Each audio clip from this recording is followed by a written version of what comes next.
Okay, so we all kind of have this ritual, don't we? It's morning, maybe, the coffee's not even ready. But the first thing you reach for, it's not your partner, it's not a book, it's the phone, it's the app. The really sleek, calming interface. Maybe Notion or Trello. And before the day even really gets going, you type out this perfect list, right? Q2 goals, earn 500K, or maybe read 30 books, meditate daily, build the personal brand. Oh, and find purpose, big one. And the second you hit save, boom, you feel it, that quick hit. You feel so productive, totally in control, like you've already won the day. Breakfast hasn't even happened yet. And that feeling, that immediate, I've got this, I've won the day feeling, that's exactly what we need to unpack today. We're diving into something pretty unsettling, actually, which is kind of the mission here for this deep dive. What if? What if setting all those perfectly organized, optimized goals isn't actually about achieving them? What if it's really a very sophisticated, very socially acceptable way to avoid something? Psychologically speaking. Right. Avoidance. Avoidance of what, though? Because, goals feel like the opposite of avoidance. They feel proactive, like self-improvement 101. Avoidance of something messy, something unpredictable, inconvenient, maybe even terrifying. We're looking at the neurosis that's kind of baked into this modern need to optimize absolutely everything, especially our own inner worlds. Okay, let's get into that feeling then. Because the goal setting high, it's definitely real. You write down, I don't know, become CEO by 35. And for maybe 20 minutes, you genuinely feel like you've done something important. You feel powerful. But then 8 p.m. hits. You're just scrolling. Endless scrolling, feeling kind of numb, a bit restless, and there's that vague shame, isn't there? Because you didn't actually do the meditation or make that call or whatever. So what do? You just add be more disciplined to tomorrow's list. It's a cycle. That exact cycle, the planning high, followed by the, let's call it, execution shame. That's symptom number one. To really understand it, we need to look at the energy that's being, redirected. We need Freud here, surprisingly. We need the concept of libidinal energy. Desire. Right. And I think for a lot of people, when they hear libido, they immediately just think, sex drive. It's so much broader than that, though. It's the raw, restless energy, the pleasure-seeking force, the connection-craving thing. It's the energy of being alive, wanting to connect, wanting to create, wanting to feel pleasure. And let's be honest, that energy, it's inconvenient, it's kind of wild, and modern goal-setting feels almost perfectly designed to capture that wildness, to contain it. So the goal app is basically like a really aesthetically pleasing cage for our inconvenient desires. Is that what you're saying? Pretty much, yeah. That's the core insight, I think. We sidestep the messy, inconvenient reality of desire by turning it into something controllable, something we can manage, a product, a deliverable. The mechanism for this, it's called sublimation. Sublimation, okay. Right, maybe. Sublimation in athleisure wear. Exactly. Sublimation is rerouting impulses that feel unacceptable or just too difficult. Things like sexual frustration, maybe existential dread, unprocessed grief. You reroute them into channels that society says are okay, good, even productive. So instead of facing that deep ache for real intimacy, maybe you convert that longing into a 12-week coaching program that promises find your soulmate, deliverable achieved. Oh, well, okay. I really see this in myself, actually. When I feel lonely, the urge isn't always to reach out authentically. It's often to pivot, to be useful, or seem busy and important. That hunger for real connection, it becomes a networking event, which feels safer. The need to be truly seen. Yet it's not met through vulnerability, is it? It's met through those high engagement LinkedIn posts. Yeah. The ones designed to get those automatic congrats comments. It really is achievement substituting for actually being known. That's a perfect way to put it. Turning desire into deliverables. We channel that raw, maybe overwhelming energy into optimizing our sleep schedule, or crushing our quarterly targets, or building this flawless personal brand online.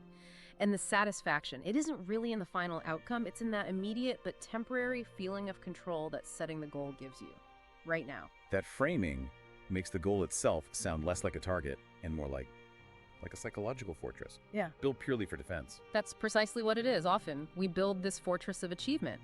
And the ultimate point of the fortress, the goal, isn't really success. It's the fantasy of control, the fantasy of order in a chaotic world and maybe a chaotic inner life. We want, desperately sometimes, to be desired for our output, for our achievements, our perfectly curated brand story, anything really, but our messy, needy, vulnerable, actual humanity. Okay, but following that logic, what happens if you try to dismantle the fortress?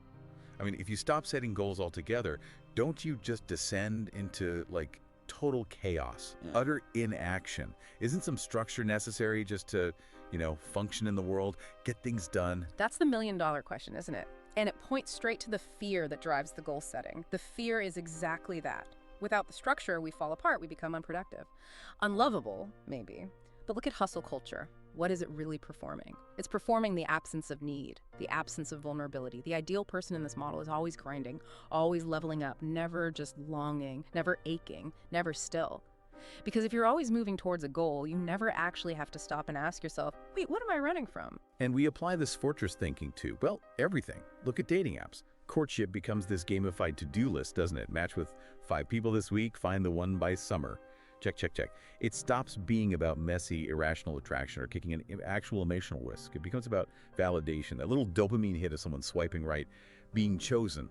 Love itself turns into a project, milestones, KPIs, not a surrender to something unpredictable. In the whole self-help industry, it feeds this fear beautifully. Books like, the 5 a.m. Club or Atomic Habits, they essentially promise that if you just optimize yourself enough, if you get the system right, you'll finally feel safe, feel whole, feel loved. But here's the rub. The real need isn't systematic. It's relational. It's erotic in the broad sense. It's existential. And those needs, they require surrender, not strategy. Optimization promises a kind of safety that ultimately only genuine connection and self-acceptance can actually provide. So if we put on our, Freudian glasses for a second, how do our daily habits map onto these defense mechanisms? You mentioned compulsion, repression. Right. Can you break down one of the big ones, like repression? How does that show up in something like the obsessive 5 a.m. routine? Okay, yeah. Repression, it's basically the unconscious blocking of thoughts or desires that feel unacceptable. Dangerous, maybe. So let's say you have a deep desire for rest, or for real intimacy, or just freedom from the relentless pressure of work. If that desire feels threatening to your image or unproductive, you push it down, you lock it away. The 5 a.m. routine, especially when followed meticulously despite bone-deep exhaustion, that's a perfect repressive act. It sends a clear signal, I have no needs, I don't need rest, I am purely functional, I am optimized. You essentially bury that need for rest under, 30 minutes of journaling about gratitude and a freezing cold shower. Wow, okay. But the body? The body remembers what we try to hide, right? We can be hitting every target, checking every box, being so productive, and yet still feel that background hum of anxiety or that crushing numbness sometimes. Why does achieving everything on the list still leave this, empty feeling deep down?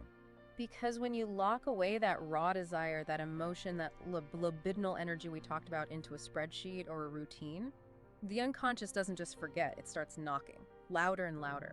We tend to call it burnout these days, which sounds manageable, almost like a badge of honor.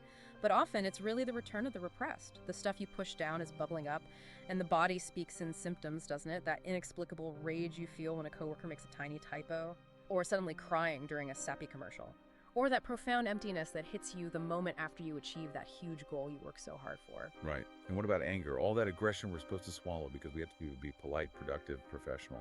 Where does that go? Good question. It doesn't just vanish, it gets internalized or deflected.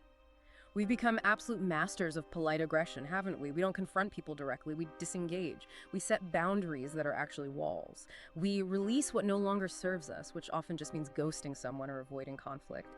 This swallowed rage, this anger turned inward, what Freud called introjected anger. It festers. It often manifests as chronic anxiety or insomnia, or even unexplained physical problems, things we conveniently label burnout or stress. And how does that play out socially, that deflection you mentioned, pushing feelings onto others? Oh, absolutely. We see it constantly through projection and reaction formation, classic defense mechanisms. For instance, maybe you're secretly terrified of stopping, terrified of resting, terrified of not being productive for even a minute. So you project that fear onto others. You judge a coworker as lazy or unmotivated. You're essentially criticizing in them what you repress in yourself, or reaction formation. Let's say you're deeply lonely, craving connection, but that feels vulnerable, maybe shameful. So you do the opposite. You loudly proclaim how much you love your solo time, how empowered you feel being alone, how you're healing and don't need anyone. It's a performance of self-sufficiency to mask the underlying need. It's quite ironic, isn't it? We think we're so evolved now, so healed. But maybe we've just gotten really, really good at performing healing, at making our pain look aesthetic, at monetizing our trauma into some kind of relatable brand narrative. We've mistaken the stage performance for the actual deep work. I think that's exactly right. We have, and we keep trying to fix the resulting symptoms, the anxiety, the emptiness, with just another goal, another app, another mindset hack, more strategy. Okay, so if the anxiety, that numbness, if it's actually a signal, if it means, like you said, you're getting close to what you're running from, then what's the actual shift? If strategy and structure are the defenses, how do we move forward? How do we not just fall apart or become paralyzed? The core shift, the real pivot, is in perspective. It's realizing you are not failing at your goals. That's not the issue. The goals are working perfectly. They are doing exactly what they were unconsciously designed to do. Keep you safely away from authentic, messy, inconvenient, powerful desire. The opposite of all that strategy isn't chaos. It's presence. Being with what is. Okay, presence. So instead of more strategy, it's about surrendering to the feeling. But that feels, honestly, that feels terrifying. It feels like giving up control, which is the very thing the fortress, the goals were meant to protect us from. Right? It is terrifying. Of course it is. Because the self, we work so hard to optimize the safe, productive, acceptable brand version of us that's never the real one, not fully. The self that feels like it might come undone if you stop controlling everything, that's the only one that's actually real. The self that wants things without needing a justification, that rests without an apology. That maybe fails sometimes and doesn't immediately have to rebrand the failure as a learning opportunity or monetize it somehow. So the invitation here, the revolutionary act, it's not another action plan. It's not a new system. It's the opposite of an action plan. The invitation is simply to pause. Next time you feel that powerful, urge the twitch to open the app, to make a new plan, to set a fresh goal, just don't. For a moment, don't make the plan. Instead, ask yourself, really ask, what am I trying to avoid feeling right now? Is it that dull ache of loneliness? Is it simmering sexual frustration? Is it grief you haven't processed? Is it maybe the terrifying, wide open freedom of realizing you genuinely don't know what you want next, and that being okay? Allowing the irrationality, allowing the vulnerability, allowing the mess. That is the truly revolutionary act in our hyper-optimized world. The real work isn't fixing yourself. It isn't optimizing. It isn't turning your inner life into more content for the machine. It's simply allowing the feeling, whatever it is, to be there. To be messy, unclear, maybe irrational, definitely inconvenient, without needing an agenda for it, without needing an immediate outcome or solution. You don't have to fix it. You just have to feel it. Okay. This whole deep dive really brings it home. The unconscious. It doesn't care about our Q3 targets or our follower count. It just cares that we're alive, that we actually feel the pulse of life running through us. Maybe what we need isn't more strategy, but just more permission. Permission to be human, turned on, tired, messy, vulnerable. And if you grant yourself that permission, if you allow yourself to stop running, even for a bit, you stop seeing yourself as a project that needs constant optimization. You start seeing yourself as just a person. So the final thought, maybe to carry with you to mull over, is this. What would you be if you weren't a project? If you weren't just a collection of achievements or goals? What if you were just a pulse? A messy, chaotic energy? A deep sigh? What happens when you finally stop running and realize you were never actually a brand to be managed, but just a breath? A human being? Yeah. The revolution isn't going to be another hack or another framework you download. It's just feeling. Welcome home to the unpredictability, the mess, the pulse, the raw want. Maybe that's where the real beginning is.